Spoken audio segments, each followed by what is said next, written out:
มู่บ้านต้องเดินเข้าไปขอเชิญพระเจ้าเราเทวาเรื่องเป็นจักรีพยานอำนวยหัวใจโอ้ของแม่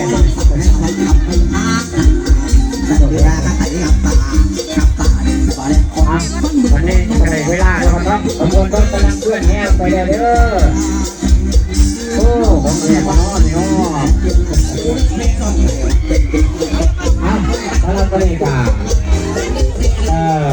ขอบคุณสำหรับพ่อแม่พี่น้องที่ฝ่ายน้ำอาประตูเมตตาขณะนี้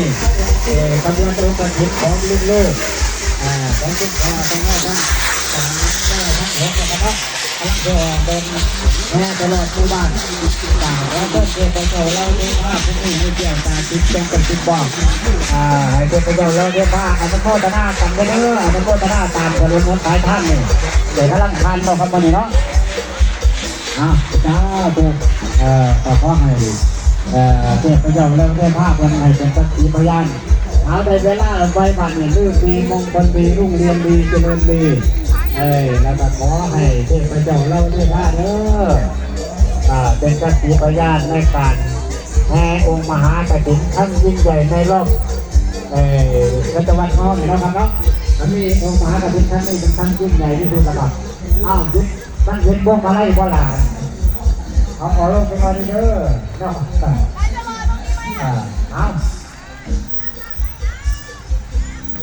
เดี๋ยวรถไปใส่ต้นนี่ก่อนเนาะดนตรีเขาเด้อดนตรีเขาบันเทียมทุกสิ่งอย่างเอาให้เทียมเด้อดนตรีเขาเด้อเด้อเลยมันติดทักเอาใส่รถมือนี่เจ้าภาพทั้งดนตรีของเขานี่เป็นมาจากทั้งใจด้วยครับเด้อมาจากทั้งใจมารวมในงานทั้งนี้ล่ะเอา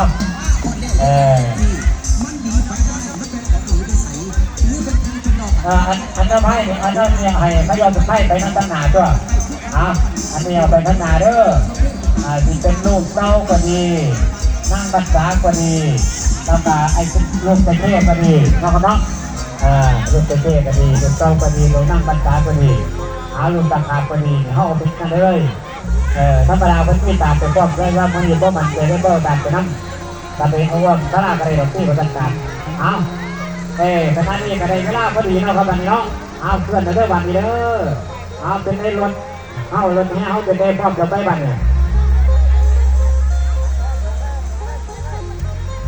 วันนี้ได้เวลาเนาะครับวันนี้เนาะได้เลิกงามยามดีเป็นมหามงคลแล้ววันนี้เนาะ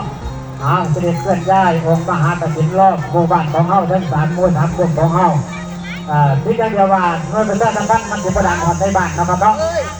เราด่ากันหอดกันในบ้านนอนในบ้านก็จะบอกว่าแม่พี่น้องคุณยังในบ้านถึงเราต้องห้องแต่สร้างบอกฉันรอกันแต่นี้เด้อขณะนี้ได้เวลาแล้วกำลังติดเรื่องใหญ่แล้วไอ้องค์มหากฐินกำลังจะเข้าสู่หมู่บ้านของเราเด้อแต่พอเทิดพ่อแม่พี่น้องผู้มีจิตศรัทธาอยากจะร่วมโมทนาในองค์มหากฐินตามพระลักษณะของเขานี่ตามขอให้ร่วมแรงร่วมใจใส่บาตรหรือว่าใส่นักการเด้อตามพระลักษณะของเขานี่ล่ะหาเพื่อนหาต้องก็หาไปเพื่อนเทหาก็เพื่อนหาต้องก็ดีที่กันได้ใช้ดีกันได้กันเด้อโอ้ของแท้ดีแบบนี้เนาะ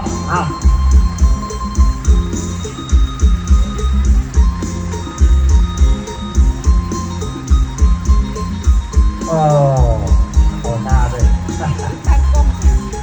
เอาโอ้อันนี้บอกคุณหลายเด้อพอดีปวดแขนเลยครับตอนน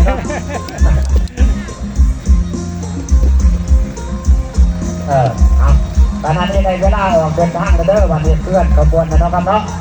ขบวนองค์มหากฐินกำลังติดเชื้อใหญ่แล้ววันนี้ต่อเชิญพ่อแม่พี่น้องของเฮาเด้อผู้ที่ทำในบ้านของเฮาแต่ในยุคในครั้งแล้วก็ขอร่วมอนุโมทนาออกเดินทางรวมกันนะครับเนาะ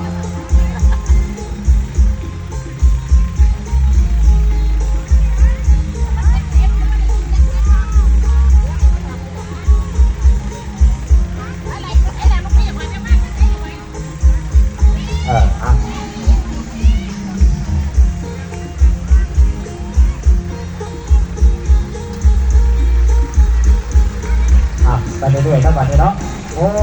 ระวังเด้อ